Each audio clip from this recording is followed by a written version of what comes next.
Ladies, welcome to the Feminine Mystery. My name is Azalea Dawn, and today I'm going to be talking all about creating romance in your relationship.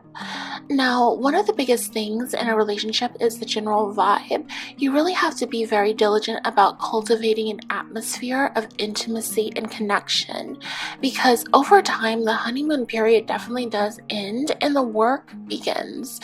And one of the things that I think is the most missed is that in order to continue to desire to be physically intimate with a man, for a lot of women, maybe not all, but it's really about the vibe of intimacy, the vibe of connection, and the vibe of like romance in a relationship. Now, I do think there is an inverse relationship between the quality of a man and like his relationship acumen. You would think that maybe like the best men in relationships really know what to do. They know how to wine and dine women. But I'm going to make the argument here that a lot of the best quality men, they don't just hop from relationship to relationship. They have not dated 500 different women. They are not, random gigolos. They don't have that much dating experience potentially. Maybe they didn't see that many people before they met you and actually committed to you for real and have a serious intention of staying in your life. In cases like that, it's very important for you to be willing to communicate what you need to really make things better and to keep the vibe going, especially when it comes to feeling connected and feeling intimate. So today I'm going to be going through a series of ways that you can, start to have conversations about what you want in a relationship to make it luxurious, to make it feel intimate, to make it very, connection oriented, and to make it so that at the end of the day you're feeling ready to go, especially in the bedroom. So if this video interests you, excuse me, then keep watching. Ladies, my first recommendation here is to practice your feminine presence in the home. When it comes to being around the house, you really want to think about how you look and really mind the vibe. I think in society we get a lot of bad messaging. We get this idea that the home is the place where the number one priority is just you being comfortable no matter what the stakes are for that. So if you want to wear, this raggedy t-shirt that you've had for the past 12 years and a bonnet, your home is the place to do that. But I would challenge you to really think about the vibe that you're setting for your relationship and how you really want this person who you want to be attracted to you, right, to be seeing you most of the time, because your home is going to be, especially in the later stages of a relationship, where most of your interactions with this intimate partner are. So you really want to get started, early on in the relationship, making sure that your home is a place where you're really looking your best, not your worst. That way you're not going to feel awkward later on about suddenly switching things up. Now, some ways to do that might be to incorporate a little bit of, more revealing loungewear sets into your day-to-day routine. Things like silk slips and deep plunge dresses. Making sure that even if you're not going to be wearing makeup, that you have a skincare practice that really just makes your skin glow. That you are keeping moisturized and you keep yourself smelling good even in your home. Maybe you have a sultry perfume that you like to wear around the house, things like that. You really want to make sure that you are looking really good and looking presentable, almost looking like the most ideal siren version of yourself. Really mind the attraction factor in the home. And this also goes into how we're behaving in the home as well. So making sure that we are not only looking, a little bit better than maybe other people do in their homes, but also making sure that the way that we behave, the way that we walk, the way that we interact with objects in our home speaks to our feminine energy. So that would be my first recommendation for you, is to turn up that attraction factor, especially in the home. Next up, ladies, I want you to think about giving him ways to excite you.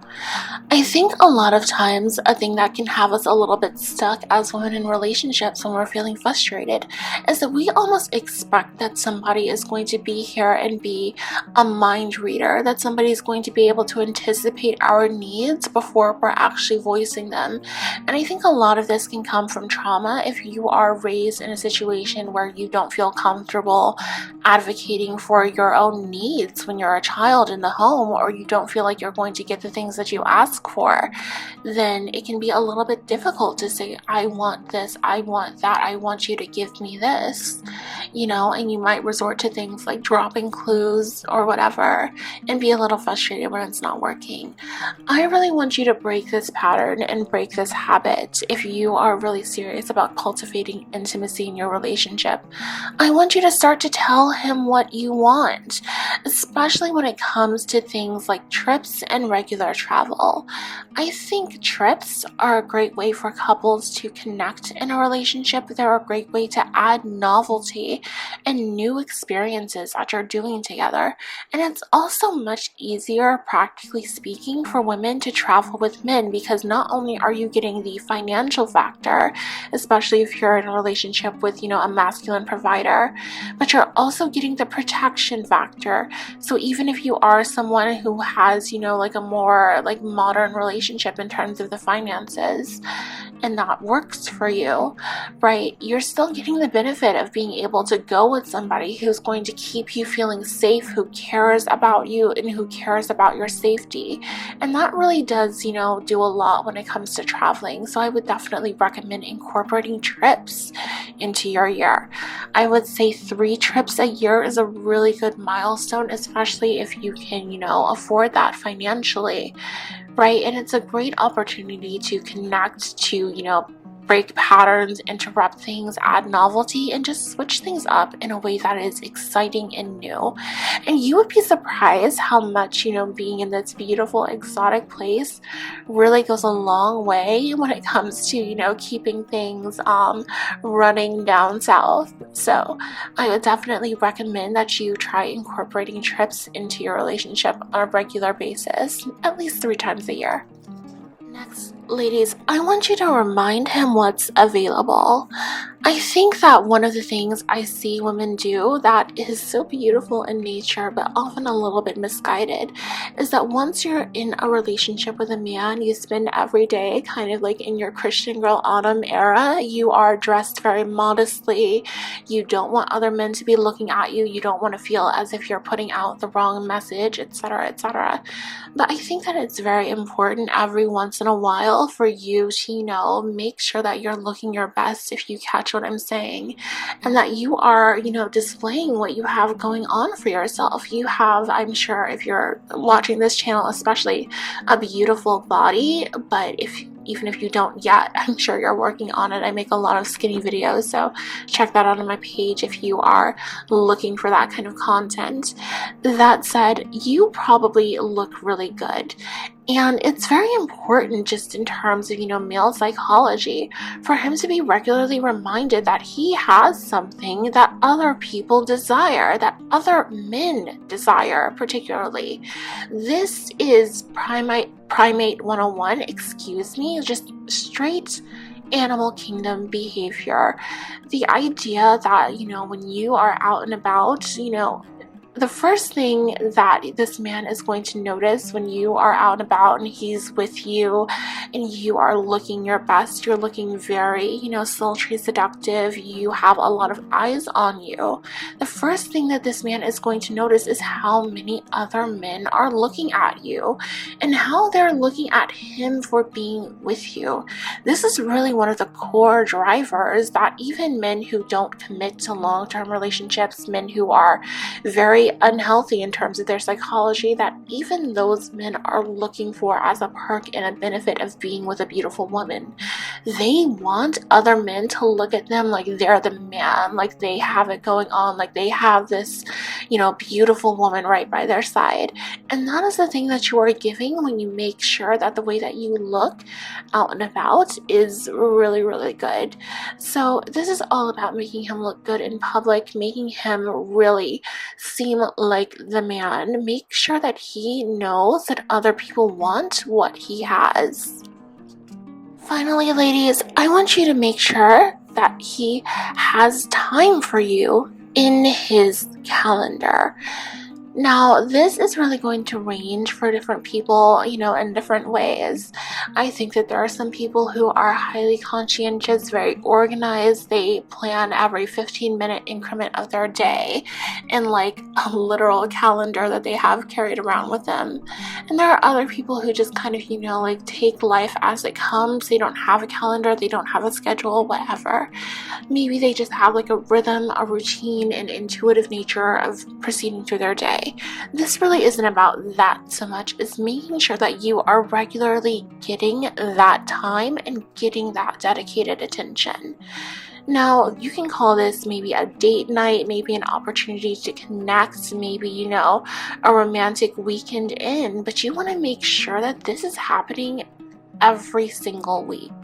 So even if this man is, very busy, very successful, somebody who really takes his career seriously, you want to make sure that he is taking you just as seriously as, everything else in his life. You want to make sure that you are honestly his number one, or if not number one, then at least, a very close runner-up to whatever he does professionally.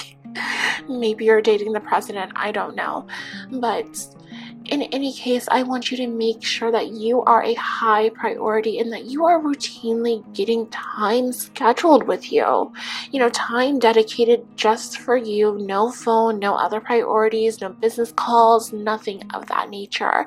Just make sure that you're getting that one-on-one time to connect together and really making it a vibe, very romantic. A great thing to do here is to just start to get into local restaurants, get into white tablecloth dining, and switch up the scenery and start to experience places that may have like outdoor elements to them, or seasonal elements to them. Things that are maybe like come with live performances or novel experiences that you can incorporate in that way. But making sure that you're connecting, especially over a meal, is a great thing in terms of, first of all, just human psychology. In order to build intimacy and keep that going, the more you are connecting at least once a week, the more this person is really going to feel that you know them, and vice versa. So it's very important to make sure that you have that time to connect scheduled for yourself. Now, ladies, that's going to be it for me. If you've enjoyed this video, then please leave it a like below and check out the rest of the videos on my channel. I make videos all about femininity, leveling up, using your looks as a hot girl. And if you're not already hot, then how to get hot and stay hot. So if any of those things interest you, then check out the videos on my channel, and I will see you in my next one.